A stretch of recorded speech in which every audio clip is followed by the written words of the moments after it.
Let me introduce myself. I'm Elan Journo. I don't think we've met. That was a joke. So. I should have a sign when I'm giving a joke. All right. So, my talk is about the virtue of selfishness, but I want to start with something that might seem really far removed from morality or ethics. A long time ago, people thought very strange things. They used to have really weird ideas. For example, a long time ago, most people thought that the sun revolves around the earth. How many of you still believe that? Come on. Okay, nobody? Okay. A long time ago, people used to think that the moon was a perfect sphere, like a billiard board. There's no valleys, no mountains. Nobody believes that anymore, right? Just checking. And then another strange thought people used to have, and they really believed this, that all animal species and all plants were the same throughout time. They never changed. They were just the same from the moment of creation about 6,000 years ago. Now, we don't believe those things anymore, most of us, I think, because of people like these, scientists, Galileo, Newton, and Darwin, and many other people who worked after them and alongside them. What they did is they challenged dogmas. They challenged existing beliefs that were really fundamentally wrong. For example, the idea that the sun revolves around the earth. We've gotten away from that, and what we have instead is modern science. We've unlocked the secrets of nature. We understand the laws of physics, thanks to Newton and others. We understand the dynamics of biology, of life, thanks to Darwin and others. And as a result of this foundation of modern science, our lives are so much better. We have medicine, we have technology, like all the things that we take for granted exist because of the scientific revolutionaries you see on this screen. They identified new fundamental truths that have reshaped our lives. And in an important respect, Ayn Rand is a revolutionary just like these scientists. She wasn't working in physics or in biology. She was working in the science of how to think and how to live, the science of philosophy. And what she did is challenge existing dogmas about what is right and wrong, how to live. And she offered an alternative. She identified new truths about what is right and wrong and what kind of life a human being can achieve and have for themselves. And I think what's really empowering about her approach is that it's a guide for succeeding in your life, for achieving happiness here on earth. And in order to do that, in order to present her view, she had to reject the dogmas and the false views that exist in our culture about what is right and wrong and how to think and live your life. So what Ayn Rand is doing as a revolutionary, she's discarding all kinds of wrong views. So what she thinks is that what most people believe to be morality or good and evil is as wrong. It's 100% wrong. It's as wrong as the view that the sun revolves around the earth. And we should discard it in the same way that we discarded false views in science. So she's asking us to challenge our existing views in morality in order to find something better, something more rational, something that leads to flourishing in human life. And that is the virtue of selfishness. It is in this sense that Ayn Rand is a revolutionary thinker. So what I want to explore today in our time together is what did she stand for in morality? What is the virtue of selfishness? What did she mean by that? I'm going to introduce you to some of her ideas. And the key point I want to leave you with is that she's offering something fundamentally new and different from what most people have ever heard of. And it's incredibly, incredibly empowering. It's a guide for how to live your life. It's something that human life did not come with. We didn't come with a user's manual. It would be great if we had one. That's the role of philosophy. So I think a good place to start to understand and appreciate how different and radical Ayn Rand's view of morality is by asking the question, what do most people think is right and wrong? What is good and evil? What are the common views that people have? Now, I've put up symbols of major religions and a secularized religion following Karl Marx, socialism or communism, and different forms of it. Now, these are very different religions. They have different beliefs. And I'm sure if you've grown up in one of them or another, you recognize, oh, these are not the same thing. But what I want to draw out in looking at these is to identify some common denominators among them. And I think there's a really strong one when it comes to what it means to live a life. So what is the view of morality that we inherit from the teachings of these religions or these ideologies? Well, I think central to these ideas is duty, obedience, authority, bowing to some higher power. For example, the 10 Commandments, right? They're commandments. You shall do this. You shall not do that. And why? What's the argument? God said so. He's the highest authority. You must obey. Or in Islam, it's you have to follow Allah's laws. You must go along the true path.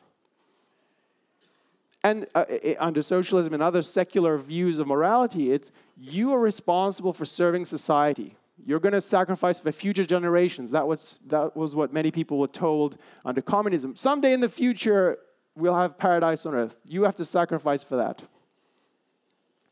Or the nation, or some cause beyond you. And of course, probably the most powerful symbol of what most people take to be a religious moral ideal is Jesus Christ.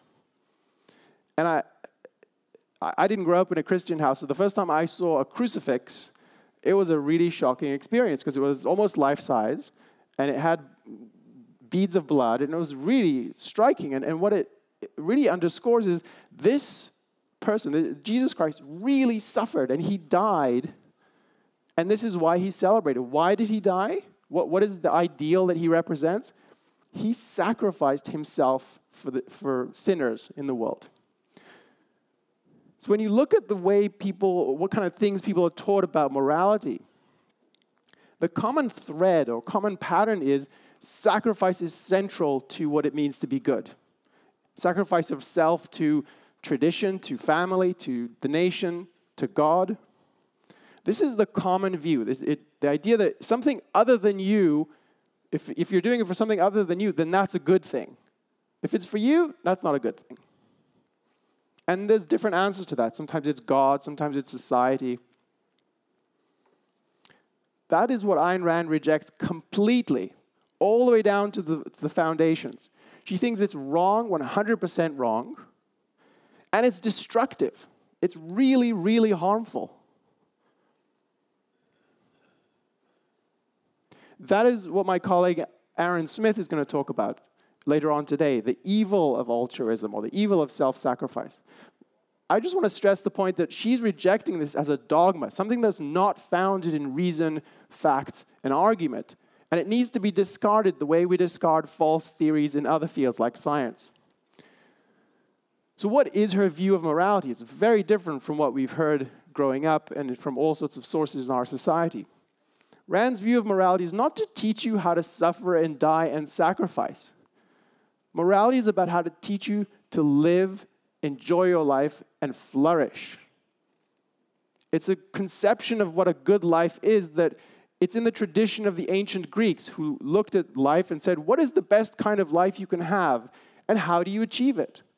So one way to think about what her view of morality is, it's about creating values, creating the character you need to achieve things in life and to succeed and enjoy your experience of life, because you have one brief span of time here on earth.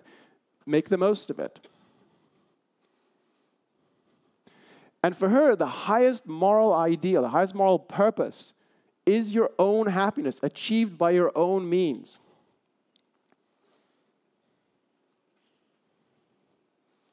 Now, when I talk to people about the virtue of selfishness, I get this reaction. What are you talking about? This is crazy.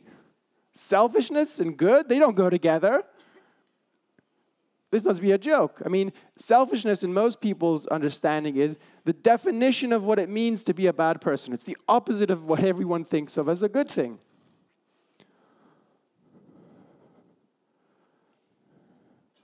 And the common view is, well, why do you need guidance on how to be selfish? It's obvious. You're a jerk to people. It comes easily to people, right? You're thoughtless. Or maybe you lie and cheat and steal, or you stab people in the back and you're a schemer. But the way people think about selfishness, it seems like, well, what's the big deal? It's this nasty thing, and you don't need any guidance to do it. Well, I want to challenge both of those assumptions. Number one, it's not about exploiting people. It's not about being a predator or sacrificing other people for you. It's about creating values and creating relationships that are mutually beneficial.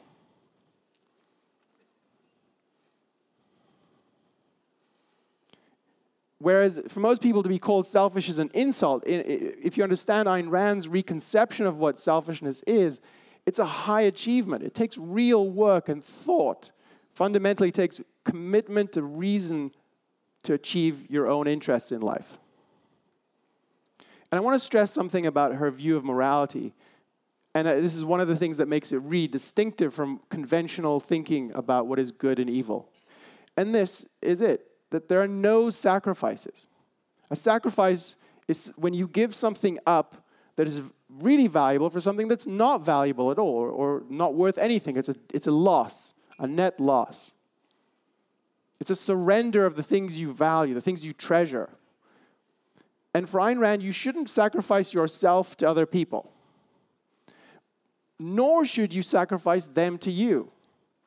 So that means the crook, the criminal, the kind of stereotype or the conventional view of a selfish person, the criminal, the liar, the cheat, that is not at all what she's talking about.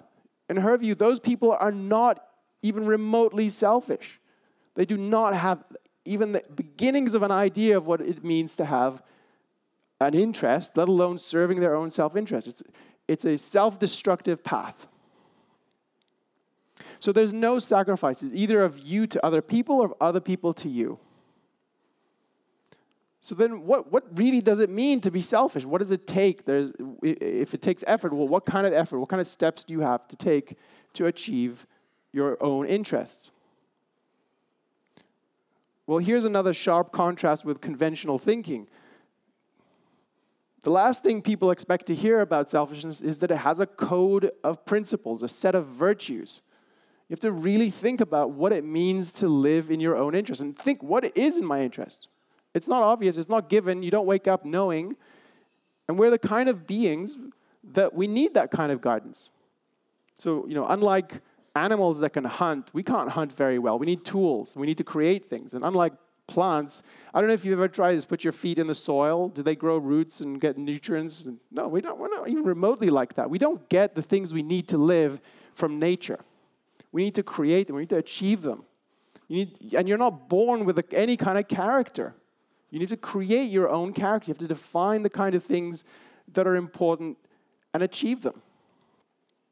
So for Ayn Rand, being selfish means following a set of moral principles, a set of virtues. And the point of these virtues is these are principles that guide you towards your own success. They're guides to living a flourishing life. That's the end point. If you want to be happy, these are necessary conditions you need to follow to guide you in navigating life. And the key virtue, the central virtue is rationality. Again, most people think of self-interest, they think, well, it's go with your feelings. Do what you feel like in the moment. That's not at all what Ayn Rand is saying. She's saying you need to use your mind, your reason. And for her, that means it's the only way you're going to understand the truth, what's true and false. It's your only source of knowledge.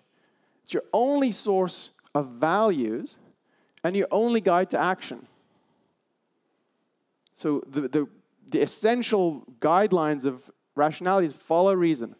And, it's crucial to understand, emotions are a huge part of life. They really matter. But they can't guide you towards success. They can't. They're not reliable sources of truth. They're not reliable sources of what's your interest. You need to conceive that. You need to think about that rationally. Just think, two quick examples of why is it you can't follow your emotions as a guide to what's in your interest. How many people here like donuts? Raise your hand. A lot of people like donuts. How much do you like donuts? Who had their hand up? How much do you like donuts? Would you eat 2 donuts? Okay. Would you eat 20 donuts in one sitting? Okay. So it might feel good to eat 2 or maybe 20 donuts. Like you feel the sugar on your tongue and it kind of starts, you start getting that buzz and this, that you can feel it, it's going through your body.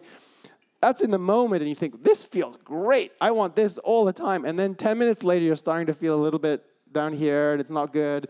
And then later on, it gets worse. And then, and if you make a habit of it, you're not going to be very healthy, right? So there's clearly things that you feel like doing or that might feel good, but they're not at all in your interest as a human being, as a sum of all your experiences. And then if you flip it around, how many people here like to go to the dentist? Okay, there's a few people. Yeah, okay, I'm not one of them. But what is it about going to the dentist? The dentist is there and they're scraping your teeth, they're cleaning your teeth, and it's not pleasant, right? It's not my idea of fun. I wouldn't do it as a hobby. I don't like it, but I recognize that it doesn't feel good, but it's really important for my health. If I don't have teeth, it's going to be a huge impediment. So there's clearly things that are uncomfortable or don't feel good that are really important to achieving your values in life. Or take something more serious. Like, the dentist is one thing, but so you're working on a project with someone at school or at work, and they're not doing their part of the project, and things are falling behind. And so you need to talk to them and say, what's happening? Can we get this back on track? And it's going to be an uncomfortable conversation. I don't know if you've had these, but they're all over the place, and a lot of people don't like having those conversations because they make us uncomfortable. Conflict. A lot of people are conflict averse.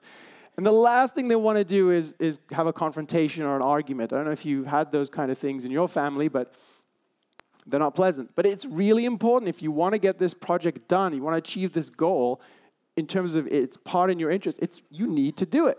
So clearly, your emotions matter, and you have to think about what your emotions are about and what you're feeling, but they can't guide you toward what a conception of your interests is.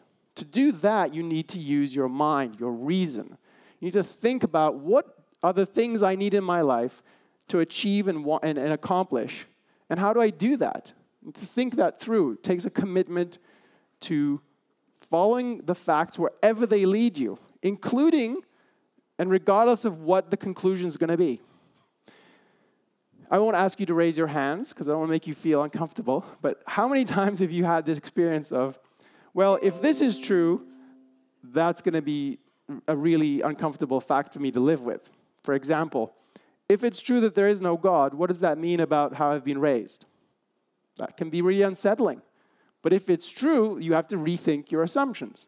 Or what if someone in my family, what if one of my uncles really is just a bastard, like someone's really mean?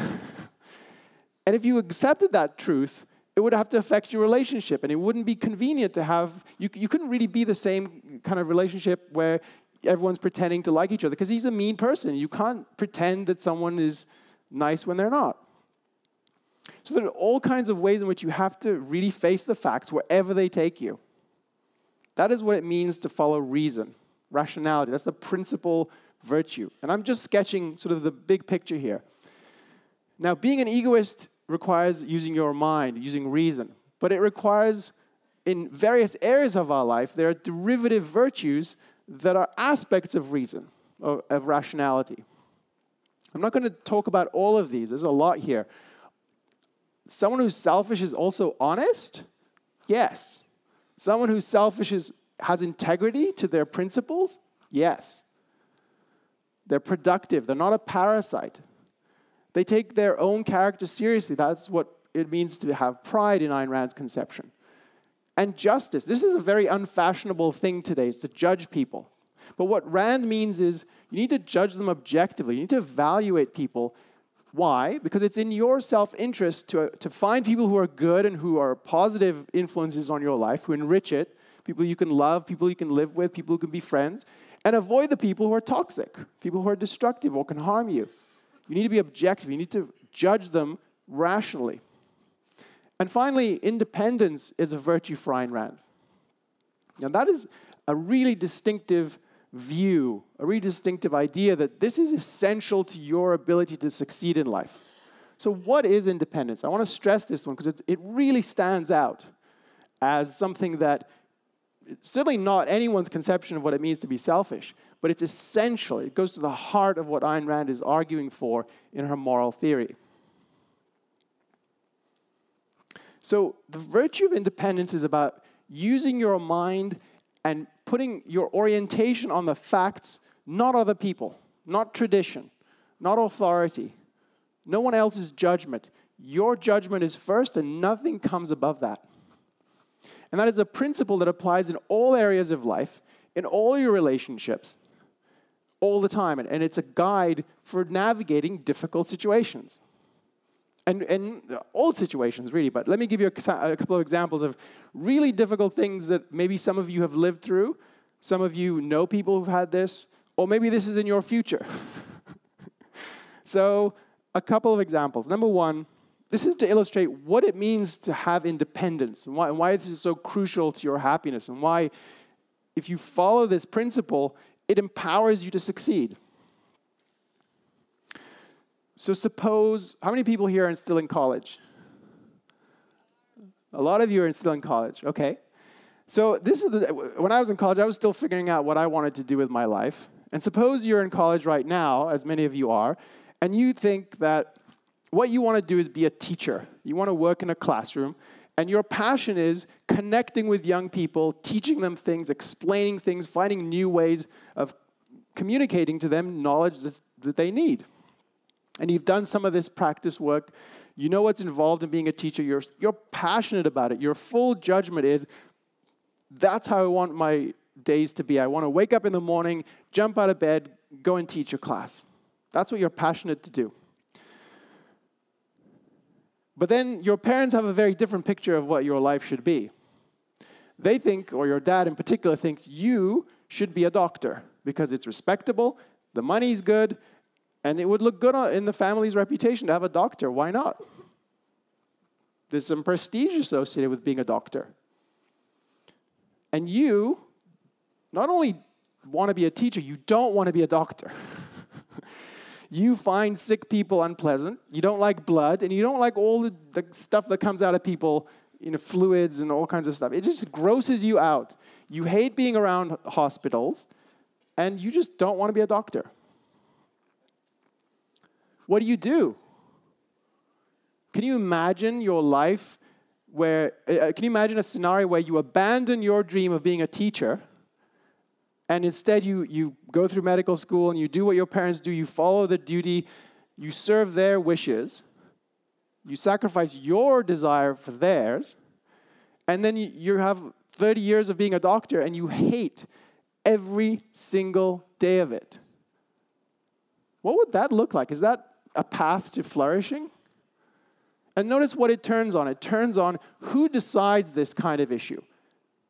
Are you in control of your life? Are you the one who's assuming the responsibility of making these decisions and going by your judgment?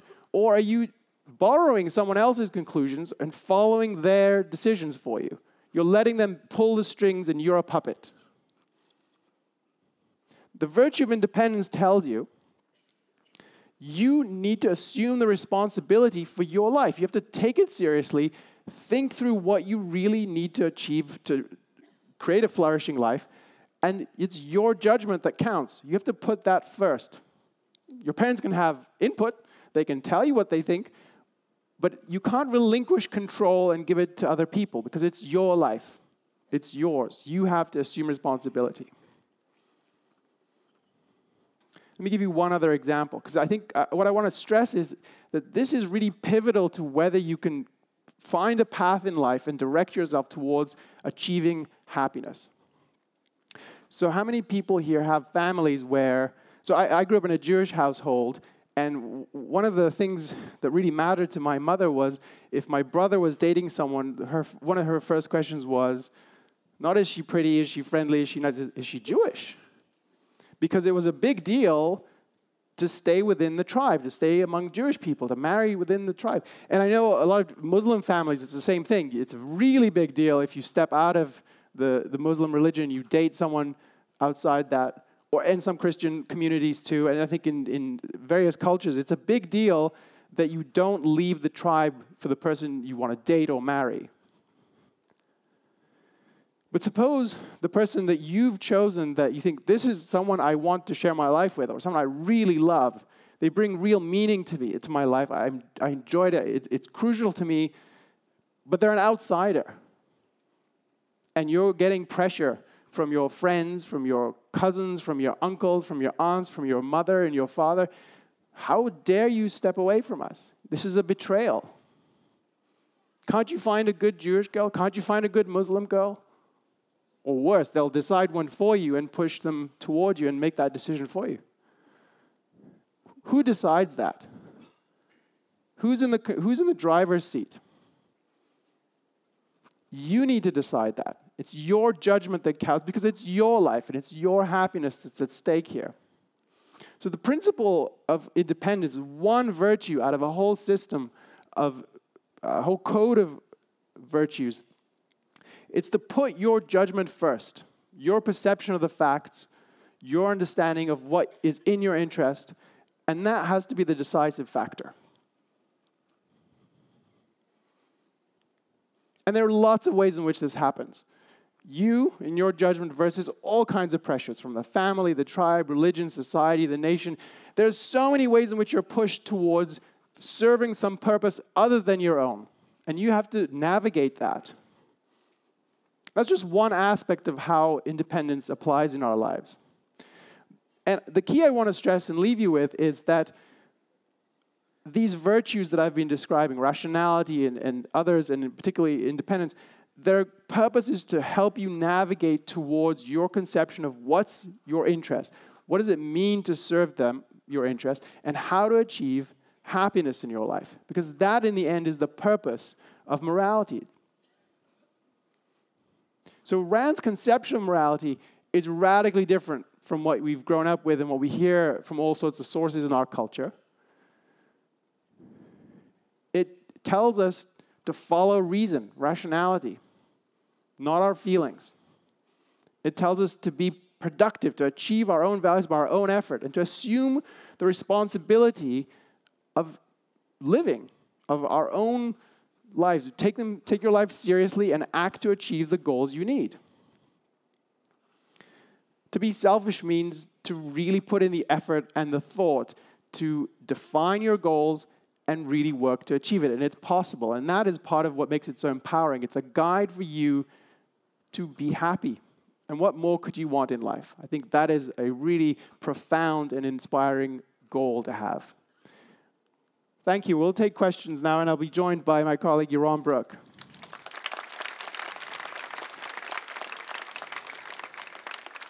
So we have a mic right here, if you'd like to come up. I know in the last session, we ran out of time for questions. If that happens again this time, again, please don't be discouraged. Come back. There'll be more time in other sessions and also, of course, in the question period later today. Go for it. So if selfishness is a virtue, why did not Ayn Rand include it in the 7 virtues? And if selfishness is the crucial virtue, why she said rationality is the crucial virtue, and not why didn't she say rational selfishness is a crucial virtue? Okay. I think the answer is the virtue of selfishness is one way to think about her whole view of ethics. It's that be selfish. That's the basic conception of what it means. And defining what is a virtue, it's what are the principles that guide you towards achieving certain goals in different areas of life. And I think the fundamental is rationality. Now, there's a deeper perspective on this, which is to be rational, to use your mind, is selfishness. I mean, in a fundamental self, yourself is your mind. So the virtue of selfishness, I mean, one way to think of it is be rational, use your mind. That's the core of what she's arguing. Did you want to add to that? Yeah, I mean, the scope, the purpose of a morality is your own life. That's what selfishness as a virtue captures. And virtues are actions you take. So you're acting towards your own life. And then the question is, well, how do I do that? What actions do I need to take to act towards my own life? And that's the 7 virtues that you have. But overriding that, the purpose of all that, the for whom, the answer to for whom am I doing this, it's for you. It's in your selfish interest. So technically, in a sense, selfishness is not, it's not at the same level as the 7 virtues, right? It's overriding. It's what frames the entire ethical system. It answers the question, for whom should I act? Do you think that the people at Boeing were being selfish and rational when they were designing the 737 MAX? So do I think the people at Boeing were selfish and rational when they were designing the 737 MAX? No, I think they weren't. I think they were short-sighted. They were cutting corners. They were trying to meet goals that were unrealistic. Sometimes businesses make mistakes. Some of those mistakes are, are consequences of moral vice, that is evasion. Sometimes the mistakes are just mistakes of knowledge. They didn't know. But I think the evidence suggests that in Boeing's case, these were evasions. These were ways of cutting corners, getting things fast, pressure that was placed on them not to have the right kind of training, not to use simulators, not doing things. So no, they certainly were not selfish. And you can see the consequences, right? It's like when you ask, well, is taking drugs selfish? No, and you can see the consequences. Look what happens to people who take drugs. Well, you can see the consequences. Boeing is losing a huge amount of money. A lot of those engineers might lose their jobs if Boeing really starts to struggle. So the consequences, the consequences are horrific for them cutting corners on rationality, on being truly selfish. Can I add to that? I think the other consequence that's not seen, but it's real and it matters, is they have to live with themselves. And they have to know that they know what they did if they cut corners and they made those conscious decisions.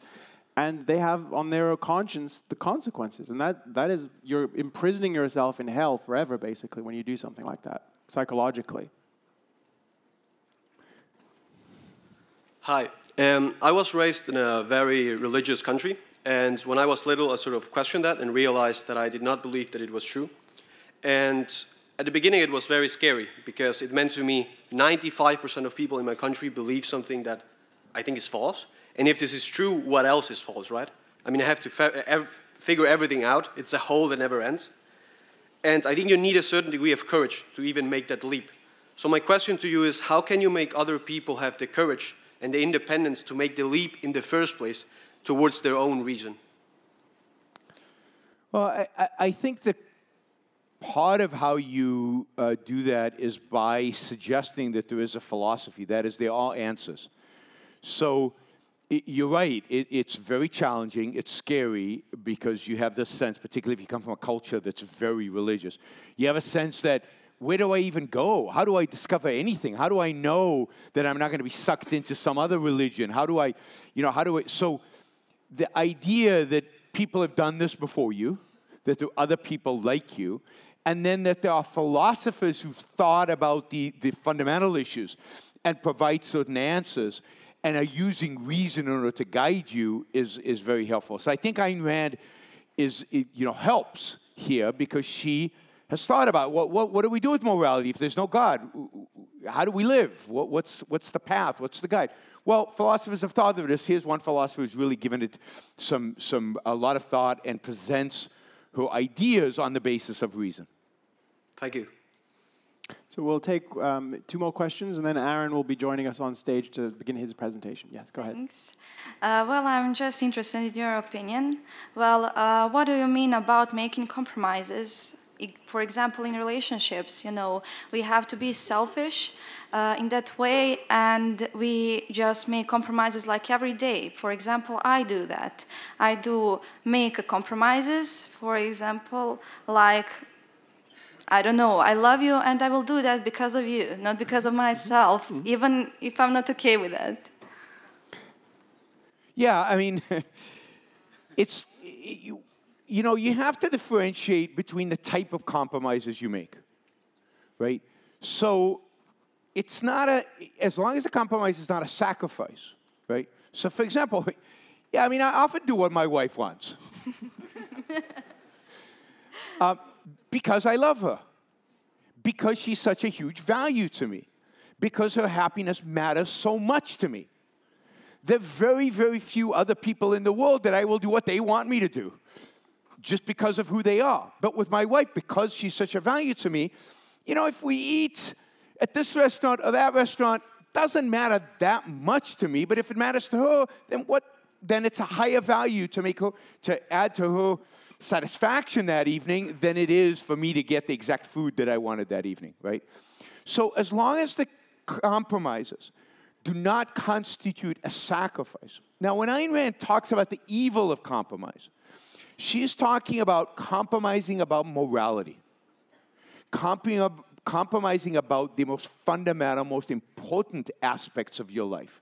And therefore, where it is a sacrifice, where it is you're giving up something more important than what you're getting, or you're getting nothing in return, or you're getting actually an undercutting of your values in return.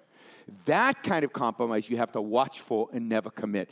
So you don't lie even for somebody you love. You don't compromise your independence even for. So even though I do what my wife tells me, I don't do it without thinking, right? I don't do it thoughtlessly. I do it independently. It's my choice to do it, right? And again, not on everything. She sometimes does what I tell her.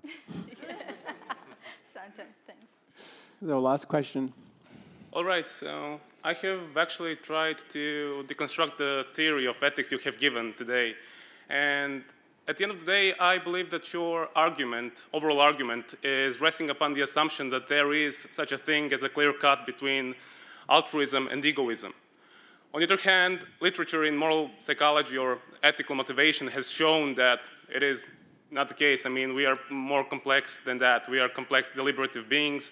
Our moral deliberation is a lot more complex than basically assuming that we are either egoistical or altruistic. And on the other hand, even the most philosophers who are the most keen on egoism, egoistical, rationalist, ethical egoists, psychological egoists, and so on, actually agree that it is only a hypothetical state of mind to show the consequences of that. And on the other hand, I believe that if we take everything from that, Ayn Rand's ethics can be summed up as individual utilitarianism. Wouldn't you Individual agree with that? what? Utilitarianism. Wouldn't you agree on that? And if that is the case, then I believe that individual utilitarianism has a lot of problems, even amongst utilitarians. Thank you.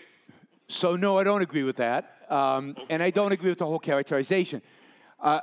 I don't think there are many people out there, including all those that you listed, egoistic psychologists and so on, who actually understand what egoism is. And I think Ayn Rand is very unique here in identifying egoism and grounding it in reason, rather than most egoists out there, most people who advocate for egoism or explain egoism, talk about it more in terms of emotions than in terms of actual reason. So I think there's a huge misunderstanding out there in the world of psychology and in philosophy about what egoism actually means. I mean, I'm a philosopher. And on the other hand, I mean, when we talk about selfishness now, I think that is a terminological... When we talk about, selfishness. Selfishness, yes. I think that is more of a terminological misunderstanding, because the concept of selfishness that Ayn Rand takes, she actually redefines the concept of selfishness. Yeah. And I don't think that's pretty useful in the long run in the philosophical discourse. So I don't want to argue about whether it's good to use the term selfishness or not. What we're trying to talk about today is her concept of selfishness. You might say she's redefined the term. Right. Fine. I mean, that's a separate discussion. But what we're discussing is I think that her view of egoism and her view of selfishness are unique. They're different than the ways in which selfishness and egoism are used by philosophers, by psychologists out there in the culture. I think their use of the term is wrong because it misidentifies the source of what it means to be an egoist. That is, they don't have enough respect for reason. They don't have enough respect for the means of human survival, which is rational thought. Now, It's the same with altruism. They don't clearly define altruism. They use altruism as this floating thing of being nice to people and behaving in kind of reciprocal relationships with people, rather than kind of the Augustine Comte sense in which altruism stands for, or the Jesus Christ sense in which altruism stands for, which is living for the sake of others and being selfless in the process. That is the emphasis, and Aaron is going to be talking about that in a minute. So it is, if you view egoism, if you take from what we said today, to be an egoist, to be selfish, means not caring about other people, then, of course, that doesn't make any sense. So Rand's conception of egoism takes into account other people, in that other people are enormously valuable to self. She doesn't reject that or deny that. She embraces that. I actually really hope that we can talk a lot more about this later on, because Sure. I can agree to disagree now. Sure. Thank you for your answer. Yep.